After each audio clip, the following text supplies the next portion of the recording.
Votre médecin généraliste ou votre municipalité vous contactera quand ce sera votre tour de vous faire vacciner. Le jour de votre rendez-vous, vous devez rester chez vous si vous avez des symptômes de rhume, de la fièvre ou d'autres signes de maladies infectieuses, vous êtes en quarantaine ou en attente des résultats d'un test Covid, vous avez reçu un autre vaccin au cours des 7 derniers jours. Cela fait moins de 3 semaines que vous avez terminé un isolement suite à une infection au Covid, vous êtes enceinte et ne faites pas partie d'un groupe à risque. À votre arrivée, on vous demandera si vous êtes en bonne santé et si vous avez eu des réactions à d'autres vaccins par le passé. La plupart des vaccins Covid nécessitent une seconde dose qui sera programmée sur place. Le vaccin est administré par seringue dans la partie supérieure du bras.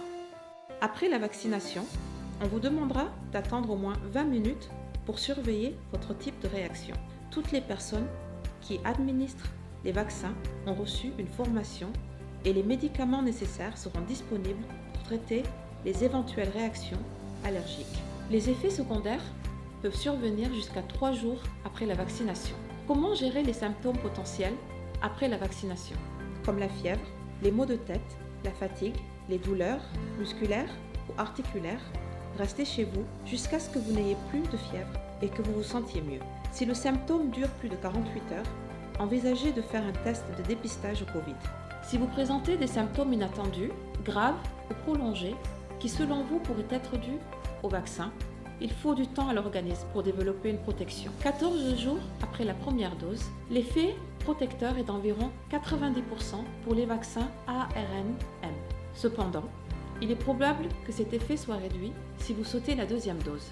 La protection complète est atteinte environ une semaine après cette deuxième dose. Puisque les vaccins empêchent de contracter le Covid, ils empêchent également sa propagation. Mais nous ne savons pas encore dans quelle mesure. C'est pourquoi il est important de continuer à suivre les directives de sécurité actuelles pour l'instant. Qu'en est-il des mutations? Jusqu'à présent, il semble que les vaccins soient toujours efficaces contre les variantes ayant muté. Jusqu'à présent, il semble que les vaccins soient toujours efficaces contre les variantes ayant muté, même si l'efficacité peut être moindre dans certains cas. Bien que certaines données suggèrent une moindre efficacité du vaccin contre les maladies bénignes, il est important de se rappeler que le vaccin devrait toujours avoir un bon effet contre les maladies graves.